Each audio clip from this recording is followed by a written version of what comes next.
दिल्ली वासियों को भीषण गर्मी से बचाने के लिए दिल्ली सरकार लगातार प्रयास कर रही है।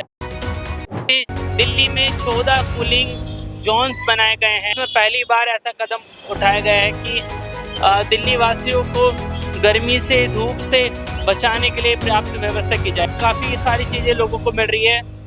ORS उनको दिया जा रहा है, पीने का पानी उनको दिया जा रहा है, फर्स्ट एड उनको दी जा रही है। तो ये गवर्नमेंट की अच्छी पॉलिसी है। दिल्ली सरकार वेन्स भी चला रही है। उन वेन्स के माध्यम से दिल्ली के हर इलाके में लोगों को ORS और ठंडा पानी दिया जा रहा है। सेंटर बढ़िया लग रहा है, अच्छा लग रहा है। सरकार ने सही काम किया है। गर्मी इतनी ज़्यादा बाहर पड़ रही है, यात्री इधर से उधर आ रहे हैं, जा रहे हैं, उनके बैठने के लिए ठीक है ये। और इंसानों के साथ साथ जानवर भी गर्मी से बचने के लिए यहाँ पे आराम कर रहे हैं। हम कह सकते हैं गर्मी से बचाने के लिए एक सर्वश्रेष्ठ हम कह सकते हैं कि सुविधा लोगों को मिल रही है। और अभी का जो वातावरण चल रहा है, इतनी तेज धूप है, लोग बीमार। दिल्ली वासियों को भीषण गर्मी से बचाने के लिए दिल्ली सरकार लगातार प्रयास कर रही है। इसी कड़ी में दिल्ली में 14 कूलिंग जोन्स बनाए गए हैं, 14 कूलिंग सेंटर्स बनाए गए हैं। इस तरीके से ये कूलिंग जोन्स लगभग दिल्ली के अंदर 14 भी स्थापित करे गए हैं। आने वाले समय में और भी कूलिंग जोन्स की स्थापना होगी। दिल्ली में आपको मैं बता दूं, पुरानी दिल्ली में 5 कूलिंग जोन्स चल रहे हैं। सबसे पहला जोन जामा मस्जिद में चल रहा है। इसके अलावा पूर्वी दिल्ली में भी 5 कूलिंग जोन चल रहे हैं। उत्तरी दिल्ली में 1 कूलिंग जोन चल रहा है। पूर्वी दिल्ली में भी 1 और सेंट्रल नॉर्थ मध्य उत्तरी दिल्ली में भी 1 कूलिंग जोन चल रहा है। ये पहला इनिशिएटिव दिल्ली सरकार ने लिया है और हम कह सकते हैं दिल्ली के इतिहास में पहली बार ऐसा कदम उठाया गया है कि दिल्ली वासियों को गर्मी से, धूप से बचाने के लिए पर्याप्त व्यवस्था की जाए। इस वक्त मैं मुखर्जी नगर में खड़ा हुआ हूँ और मुखर्जी नगर का ये कूलिंग स्टेशन है जहाँ पर इस वक्त लोग गर्मी से बच रहे हैं।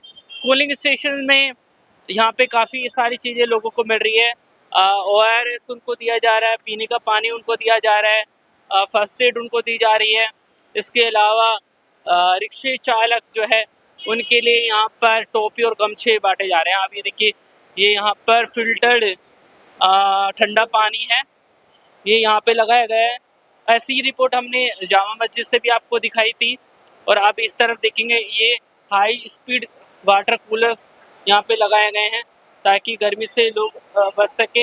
यहाँ पर लगभग 4 वाटर कूलर और पंखे वगैरह यहाँ पर लगाए गए हैं। ये पहली बार ऐसा किया जा रहा है। आप इस तरफ देखेंगे, ये दिल्ली जल बोर्ड का जो टैंकर है उसके थ्रू लगातार पानी की व्यवस्था यहाँ पे रहती है। अब कुछ लोगों से मैं बात कर लेता हूँ। भैया क्या बोलेंगे, पहली बार दिल्ली में ऐसा इनिशिएटिव लिया जा रहा है कि गर्मी से बचाने के लिए लोगों को इस तरीके से कूलर जोन्स बनाए गए हैं, क्या बताएंगे? भाई वैसे तो अच्छी चीजें हैं ये सब, क्योंकि इस टाइम पे लू का माहौल है और काम भी अच्छा हो रहा है ये चीजें, क्योंकि पीपल की देखभाल ही करना जनता की वो है धर्म और कार्य। क्या पहले कभी ऐसा आपने देखा? आप कितने साल के हो? भाई मैं अभी 20 साल का हो गया हूँ। इस साल में कभी आपने दिल्ली में देखा कि ऐसा पहले कभी हुआ हो? भाई पहले तो नहीं देखा, क्योंकि मैं अभी थोड़ा सा कोर्स के टाइम के लिए आया हुआ था, तो मेरे यहाँ पे जब भी मेरे को मतलब गर्मी सी लगती है तो मैं आके यहाँ पे रेस्ट कर लेता हूँ अपना। तो ये गवर्नमेंट की अच्छी पॉलिसी है। मैं बता दूं, ये मुखर्जी नगर GTB इलाका, GTB नगर, ये विश्वविद्यालय का इलाका है। यहाँ पर लाखों की संख्या में छात्र पढ़ रहे हैं। बहुत सारे यहाँ पे PG चल रहे हैं, कोचिंग सेंटर्स है।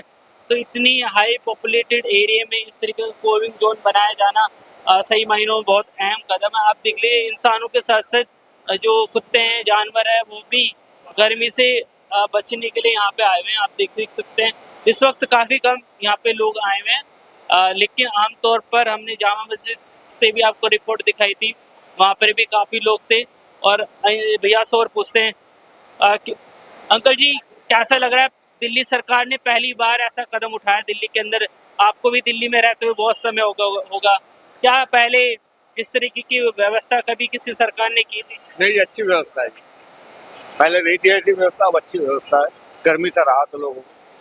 दिल्ली में ऐसे 14 सेंटर्स बनाए गए हैं, क्या आपको लगता है और सेंटर्स बनाए जाने चाहिए? जिस हिसाब से दिल्ली है उस हिसाब से 14 सेंटर कम है, सेंटर तो और होने चाहिए। यहाँ पे ठंडा पानी मिल रहा है, ORS का घोल मिल रहा है, और क्या होना चाहिए, आपको क्या लगता है?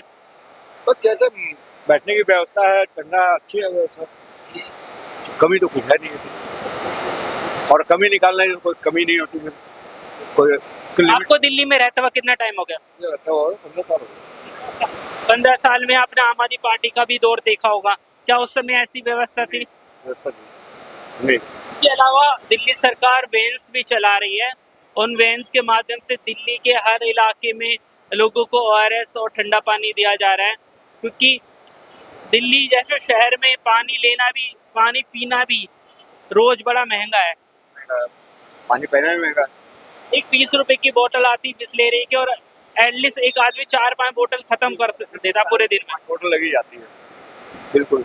यहाँ पे दूर दूर से लोग भले ही बैठने नहीं आ रहे, लेकिन पानी भरने जरूर आ रहे हैं। तो ये आप देख सकते हैं, यहाँ पर ठंडा पानी ये लोग ले रहे हैं। और अंकल जी क्या कहेंगे, ठंडा पानी सरकार दे रही है, क्या बताएंगे? सरकार ठंडा पानी दे रही है, क्या बोलेंगे?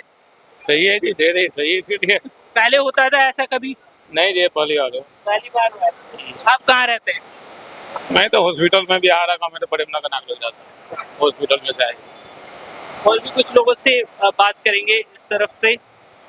पहली बार क्या बोलेंगे, ये कूलिंग सेंटर जो बनाया है उसको लेकर क्या आप बताएंगे, कैसा आपको लग रहा है यहाँ पे? कूलिंग सेंटर बढ़िया लग रहा है, अच्छा लग रहा है। सरकार ने सही काम किया है। गर्मी इतनी ज़्यादा बाहर पड़ रही है, यात्री इधर से उधर आ रहे जा रहे हैं, उनके बैठने के लिए ठीक है ये। और क्या, और इसमें क्या सुधार हो सकता है, और क्या हो सकती है व्यवस्था? इसमें व्यवस्था मैं क्या बता सकता हूँ, सरकार क्या सोच रही है और क्या कर सकती है इसमें। फिलहाल जितना किया उतना ठीक है अभी। आप कहाँ रहते हो? मैं यही रहता हूँ। तो फिर आप तो बहुत समय से दिल्ली में रह रहे होंगे, क्या कभी गरीबों के लिए, आम नागरिकों के लिए, क्योंकि अमीर तो रोड पे बैठेगा नहीं, गरीबों के लिए इतनी अच्छी व्यवस्था क्या पहले किसी सरकार ने करी? नहीं, क्या आपको लगता है कि ये सरकार जो है ग्राउंड लेवल पे जनता के ध्यान में रखते हुए एक ग्रास रूट पॉलिसीज पे काम कर रही है? ठीक है, ग्राउंड लेवल पे जो सरकार गवर्नमेंट काम कर रही है वो ठीक कर रही है, अपने हिसाब से ठीक है उनके। और अब ये देखिए, हाई स्पीड कूलर्स यहाँ पे लगाए हैं। इस सेंटर में लगभग 4 से 5 कूलर्स यहाँ पे लगाए गए हैं, और इंसानों के साथ साथ जानवर भी गर्मी से बचने के लिए यहाँ पे आराम कर रहे हैं। और भी यहाँ पे काफ़ी सारे लोग हैं। ये अंकल जी के सो रहे हैं, लेकिन कहीं ना कहीं ये व्यवस्था काफ़ी अच्छी है। हमने जामा मस्जिद से भी आपको रिपोर्ट दिखाई थी, यहाँ से भी रिपोर्ट दिखा रहे हैं। लेकिन जो ये इलाका है, आमतौर पर ये इलाका स्टूडेंट्स का इलाका है, और इस वक्त यहाँ पे कम भीड़ है, लेकिन आमतौर पर अधिकतर कूलिंग सेंटर्स में लगभग 100 से अधिक कुर्सियाँ होती हैं। यहाँ पे 100 के आसपास कुर्सियाँ हैं, और एक हम कह सकते हैं गर्मी से बचाने के लिए एक सर्वश्रेष्ठ हम कह सकते हैं कि सुविधा लोगों को मिल रही है। और अभी का जो वातावरण चल रहा है, इतनी तेज़ धूप है, लोग बीमार हो रहे हैं, डिहाइड्रेशन का शिकार हो रहे हैं। ऐसे में ऐसे कूलिंग जोन्स का स्थापित होना कहीं ना कहीं दिल्ली वासियों के लिए गर्मी से बचने के लिए एक बड़ी राह का कदम साबित हो रहे हैं। ऐसे 14 कूलिंग सेंटर्स बनाए गए हैं। आने वाले समय में और भी विस्तार होगा। जब तक गर्मियाँ रहेगी तब तक ये सब चीज़ें चलती रहेगी। और भी लोग हैं, भैया क्या बोलेंगे इस पहल के बारे में, कूलिंग सेंटर स्थापित करा है, क्या बताएंगे? सही है जी, शांति है यहाँ पे। क्या पहले कभी ऐसा हुआ? जी नहीं, मैं पहली दफा। आप रोज आते हैं यहाँ पे? जी मैं पेपर बांटता हूँ कोचिंग। अच्छा। अब लंच हुआ, लंच में आराम से बैठे तो रेस्ट कर। तो इन भैया का लंच हुआ है कि बहुत सारे लोग ऐसे भी है कि जो आसपास काम करते हैं, लेकिन जब लंच होता है तो 1 घंटे का जो ब्रेक होता है उसमें आकर यहाँ पे बैठ जाते हैं। बहुत सारे स्टूडेंट्स भी है यहाँ पे मुखर्जी नगर में, क्योंकि ये मुखर्जी नगर दिल्ली यूनिवर्सिटी का एक बहुत बड़ा हब है। लाखों की संख्या में यहाँ पर स्टूडेंट्स आते हैं, तो उनके लिए भी ये कूलिंग सेंटर बहुत बड़ी हम कह सकते हैं राहत की बात है। और मुखर्जी नगर देश भर में सिविल सर्विसेज के जो एस्पिरेंट्स हैं उनके लिए जाना जाता है। तो ऐसे में इतना बड़ा इनिशिएटिव लेना कहीं ना कहीं काफ़ी बड़ा कारगर कदम साबित हो रहा है। ऐसे सेंटर्स और भी दिल्ली में बनाए जाएंगे। कुछ बोलोगे भैया इसके बारे में? तो लोग काफ़ी बोलने से ही बचते हैं, लेकिन हमने पहले भी आपको जामा मस्जिद से रिपोर्ट दिखाई थी, इस बार भी दिखा रहे हैं। लेकिन कुछ व्यवस्था में थोड़ी सी और तब्दीली करने की ज़रूरत है। लोगों को मेडिसिन यहाँ पे मिलनी चाहिए, और भी सुविधाएं और लोगों को के लिए यहाँ पे करी जा सकती है। क्योंकि सेंटर्स का मांग चल रहे हैं, बोला भी जा रहा है, लेकिन काफ़ी सारी चीज़ें लोगों को मिलती ही नहीं है। इनक्रेडिबल भारत न्यूज़ लाइव के लिए महेंद्र कुमार शर्मा, कैमरामैन सत्यम कुमार झा के साथ।